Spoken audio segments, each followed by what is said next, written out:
Hi, I'm Kelsey Davis, Bishop's Deputy for Disaster Response and Recovery in the Episcopal Diocese of Western North Carolina.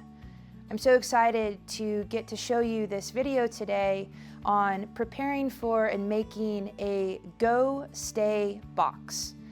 The intention of this box is to help for the first 72 hours after a disaster occurs. And we are so grateful to Episcopal Relief and Development, who has partnered with us in our response and recovery work in this diocese. So I'm going to walk you through 3 key steps in preparing a Go Stay box. The reason that we're calling it a Go Stay box is because sometimes after a disaster or emergency occurs, we need to go. And so this is a box that can be hopefully taken and put in our vehicle. And sometimes we actually have to stay in place or stay in our homes. So this is a box that can help us have basic essential supplies of what we need if we need to stay in our homes.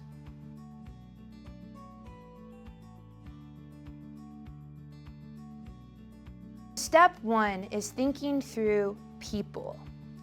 So this folder is handy, and in this folder, you're going to want to put the contact information of all of your loved ones, and especially your neighbors in your neighborhood.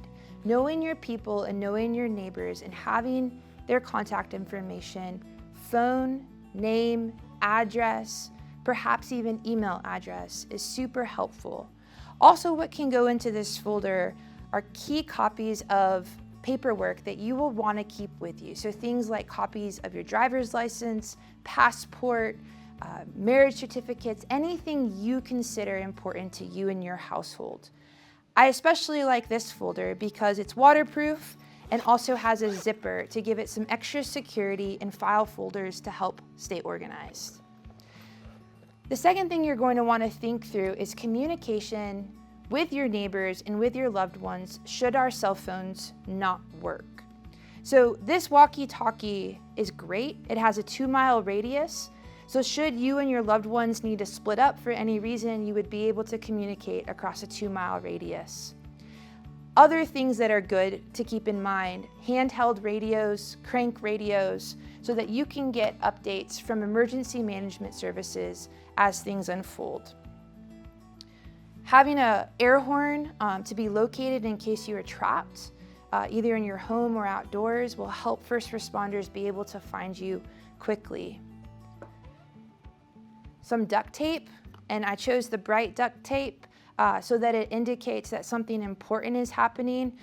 Duct tape, as we know, can be used for a myriad of reasons. Also, what we learned from Hurricane Helene, the power of the written word. So having a notebook where you can write down key information, also pass along key information to neighbors and to your community is super important. So with that, some Sharpies and some pens as well. And last but not least, in thinking about your people, it's important to have something fun to do together. So I chose this Uno deck because we love Uno, and having something to help pass the time and to stay connected that's playful and joyful in the midst of a very stressful situation is very important.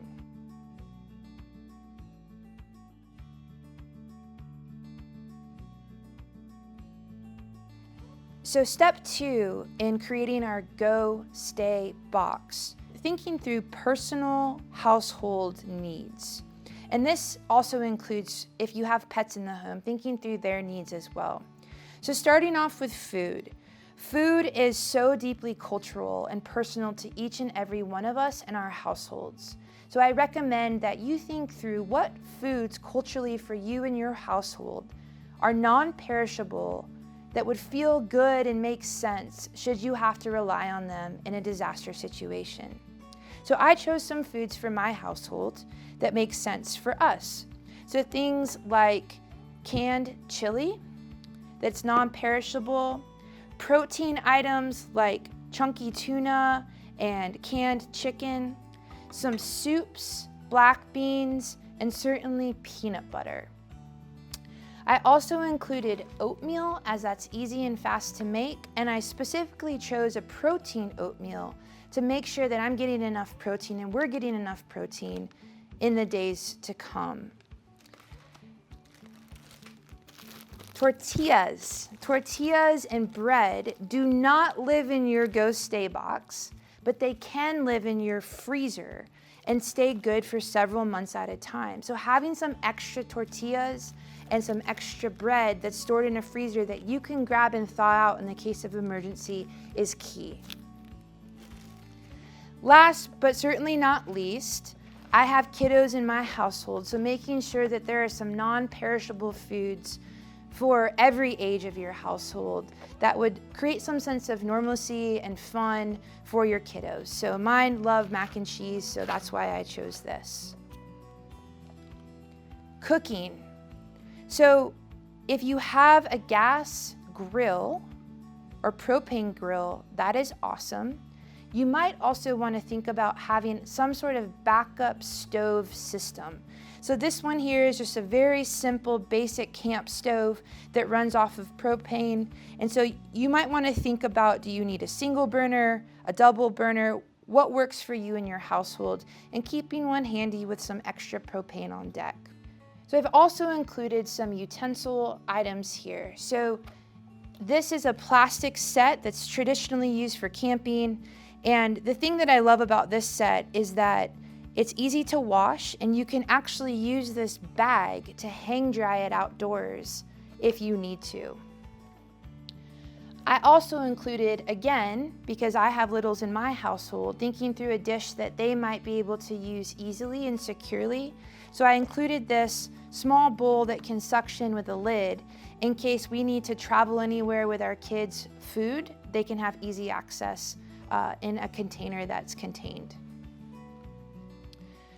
Also then, thinking through some hydration. So I've included an extra water bottle for children, an extra water bottle for adults, and a life straw. This life straw is particularly awesome. It can filter up to 500 gallons of water simply through filling up this bag and consuming the water through the straw. So this filtration system is mobile, it's accessible, and would allow you to drink almost water anywhere. I believe it removes 99.999% of all bacteria. You're going to also want to think about, for water purposes, of having at least 1 gallon per person per day of water on hand.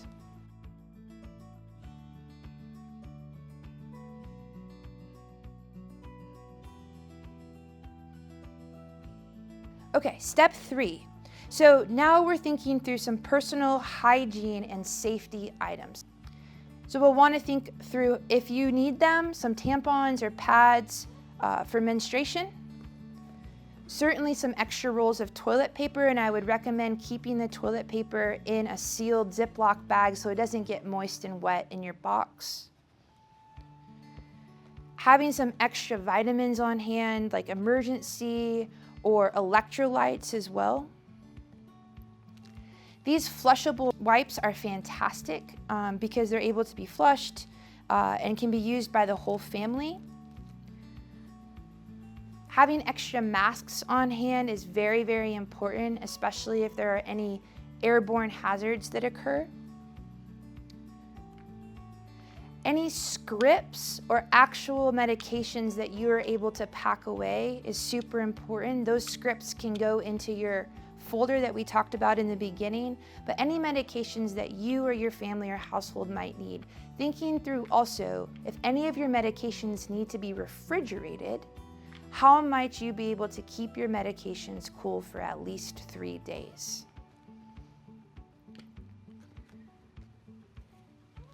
Diapers and pacifiers, possibly considering what different sizes of diapers over time might be useful. Moving on to first aid, I already mentioned it, but having some electrolyte powder that you can drop into your water is essential for staying hydrated when maybe water is not as readily available, or just generally, it's important to make sure our electrolytes stay up. So picking an electrolyte powder that works for you.